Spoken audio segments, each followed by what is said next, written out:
Thank you for visiting our channel. Today I came out to show you guys a brand new box that I received from Majika Group, and it is called ATV495. This is their entry level into chipset S905. This is a very phenomenal little device, so we will be unboxing and also going to review it today on what it can do for us. Without wasting your time, let's just get into it. So you can see the box is nicely designed, going all the way around it, and also there's a lot of marking in the back of it, so it will tell you more about the box itself. Once we open the box, you can see that the ATV495 is there, and when we take out all the parts that are part of this is the box itself, which is the ATV495. Then you're also going to get the power supply, which is 5 volt. It's created for Canada and United States. Also comes with a little adapter so you can connect it to older type of TV. Also, it comes with a HDMI cable. It also comes with an IR remote. It also comes with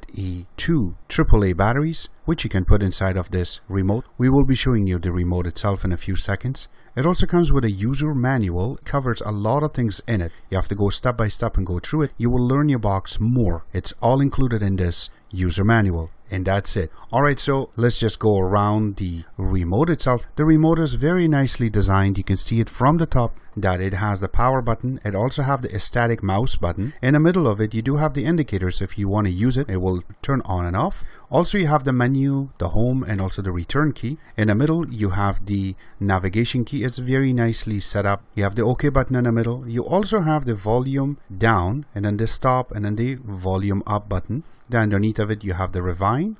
You have the play and pause button, and also you have the fast forward button. If you flip it in the back, you have full set of keyboard. It also have the function key to change it from alpha to numeric. And in order to change the batteries from the front where it says Majika, you have to put your finger over it and push down, and that's how you're going to get the dongle out of it. You need to connect that to your box in order to make this remote work. If you do not, it does not work. Also, you can put the two AAA batteries in there, and if you run out of it, you can exchange it a lot faster. And that's about it for the remote. The box itself, you can see it is very nicely designed. From the top, you can see the Majika name has been engraved. Also, you have the power button. Now, you do not have to push it to turn it off or turn it on, but if you wish, you can do that. Going in the front, you have nothing but just the IR indicator.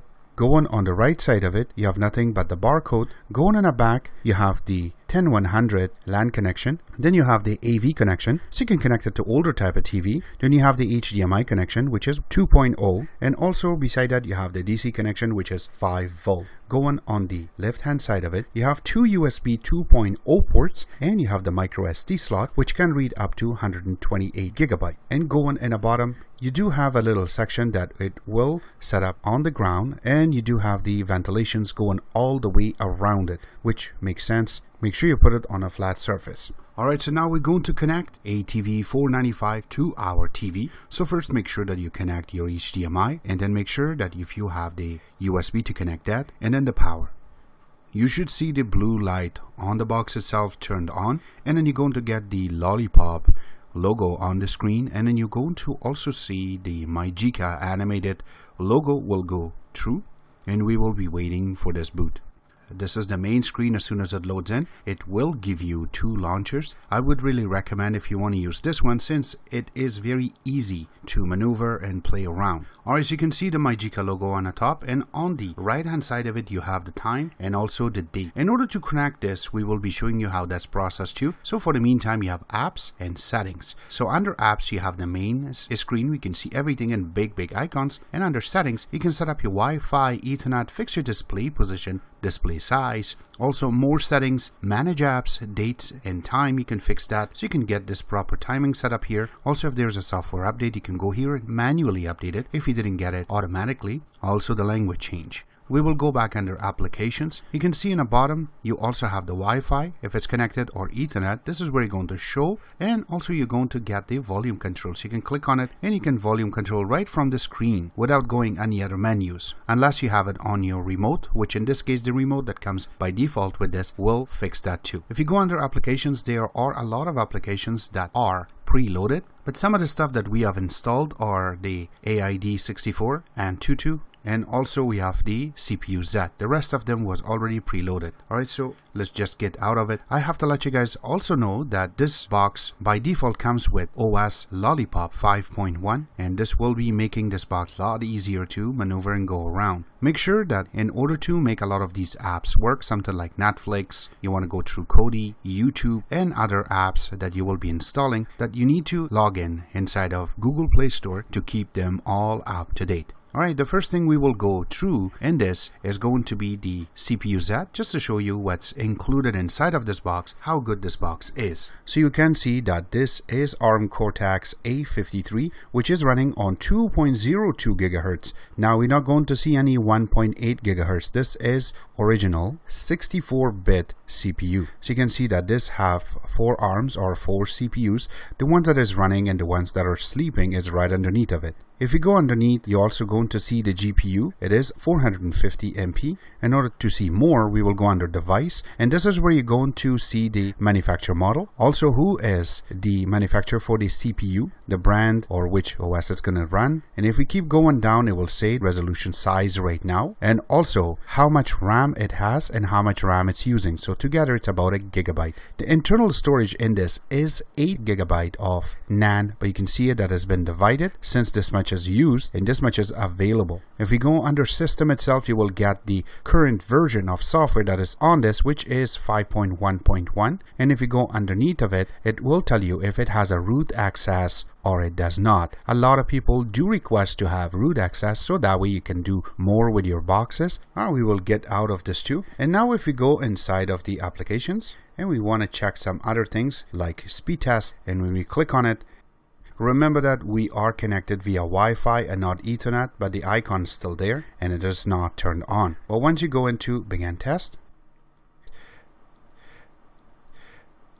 it is going to the nearest place to you in order to get a good ping and also get a good speed. You can see that it is running a perfect speed. We do have about 50 megabit of internet right now running, and the upload is no more than 20 megabits, and you can see that it is going to the maximum speed. So the software on this is set up properly. The drivers are done on this properly too. We will get out of this too. The next thing we will launch will be Kodi playing one of our stock videos, which is 1080p. You can see that how fast it started loading it for us, and there was no stop to it. You can see in the bottom that it is 1080p, it is 2.0, it says English, and yes, it is pretty fast in order to play this video. So we will get out of this one and we will go to our 4K file and we will play it. And you can see that this is playing it pretty nicely. And yes, there are some little discrepancy right now with this part of the picture since we are bringing this down to 1080p, but you can see this 4K and 2.0 audio. We will get out of this too, and we will try to play another 4K video to see how fast it will load. So you can see it right now rolling in the bottom. And there you go. These are playing from the USB 2.0, so there could be a little problem with that USB thumb drive itself. But at the meantime, you can see that this is running really good and very nicely, and we will just stop this too. So that's how easy you can play the 4K videos on Kodi. There we will go into that. Alright, so this is our take on the Magica ATV495, which is the entry level for the S905 chipset for Magica Group itself. To order this box, we will be leaving a link in the bottom of this video, and also to get more information about this box from official website of Magica, links will be available in the bottom. At the meantime, I hope you guys like our video. If you do like it, click the like button, subscribe button on the top, comment in the bottom. Always remember to visit our own website, which is exitex.info. Like us on Facebook, follow us on Twitter, Vine, Instagram, and other social networking places, and thank you.